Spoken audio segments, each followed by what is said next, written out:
How did I not know this was a thing?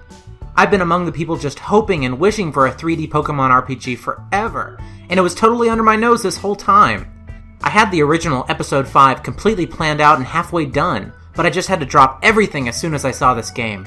Pokemon 3D is a fan-made remake of Pokemon Gold and Silver, which is probably the most loved by fans overall. Personally, I'll always be a diehard for the original Red and Blue, but I can understand why they'd choose the most popular one to start with. While Pokemon 3D is still in beta, all of the areas from the original games are there for you to explore and play in. Think of it like Minecraft's beta, where the game was completely playable, but further updates were added which fleshed out the content that was already there. Okay, so here is where I would cover the plot of the game, but honestly, what even needs to be said? The story of Pokemon 3D remains unchanged from the original Gold and Silver, which also happens to be the same formula as any other Pokemon game. Minor plot details may vary, but the Pokemon games go as such. You get your starter, you travel from city to city beating the gym leaders, you will typically stop Evil Team X along the way and have a big final fight with the Pokemon League Y, after which you are named the champion and are free to do whatever you want to do from there. There's nothing new here as far as story goes. However, it's the new perspective that has changed everything. Fans have been wishing for years to see an original-style Pokemon RPG in full 3D, and all they've ever gotten were spin-off games. So what is it like now that it's finally here?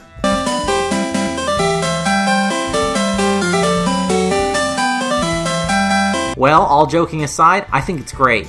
You can play in either first or third person view. Either way you choose, this game has a way of taking you back to that glorious feeling of playing Pokemon for the very first time.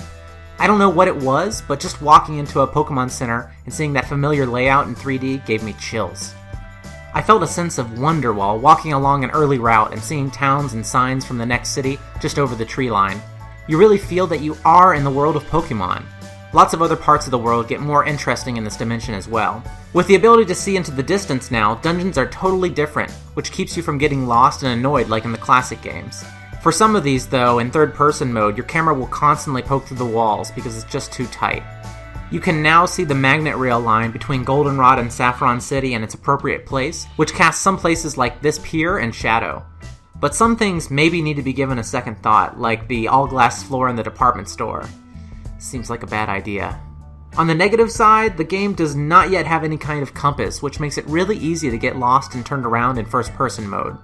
If you're like me, you'll just keep it in third-person mode all the time, but just don't peek around any corners if you don't want your immersion to be broken. The battle system feels very similar to the fights in the Pokemon Stadium games, but unfortunately they haven't added in animations for any of the moves yet. I imagine creating every single one of the animations now in 3D is probably going to be the most time-consuming part of this project, so this is just another one of those things that is forgivable given the status of the game's development. I would have thought that it made battles feel less epic, but I found that I was more wrapped up in the strategy and the outcome that I eventually forgot about the lack of animations altogether. I appreciate some of the changes they made to fix some annoying flaws from the original games, such as not needing to manage PC boxes and greatly speeding up moving Pokemon around in your party and using items on them, which a friend of mine who is into the modern Pokemon games has told me has still not been fixed. I only wish that this vision and design can considered for every part of the game. Random encounters still have a long, distracting screen wipe that takes far too long to get to the actual battle. Also, isn't it about time someone said that the starting Pokemon you choose having a direct effect on how difficult your game will be in the beginning is a bad idea? I just wanted to play with Chikorita because she's cute and I like grass type, not because I want to have to grind for hours when I reach the first gym leader. It just doesn't seem to fit when the rest of the game afterwards is ridiculously easy up until the Elite Four. I don't know whether to call this last one a flaw or a feature, but during fights you can no longer choose which of your Pokemon comes out when one of them faints. This is probably going to be fixed later on, but strangely enough it does add an interesting extra layer to the combat by forcing you to strategically think about your entire lineup, rather than only the first one. On top of everything, this game also adds in brand new online features that put a whole new spin on the game. Not only do you gain access to instant trading and battling, but your online character differs quite a bit from your single player character, and that he or she will gain new ranks and emblems from completing tasks in the game. You get a new character sprite every 5 ranks, but I wish that you could get a little bit more say on what you will change into. I was pretty disappointed when I found out midway through the game that I would be spending the next 5 levels looking like this dirty backpacker.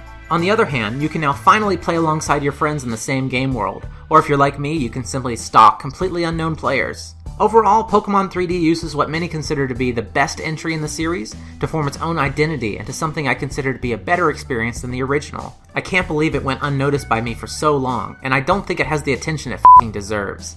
Simply put, if you have any interest in Pokemon, you have to play this game.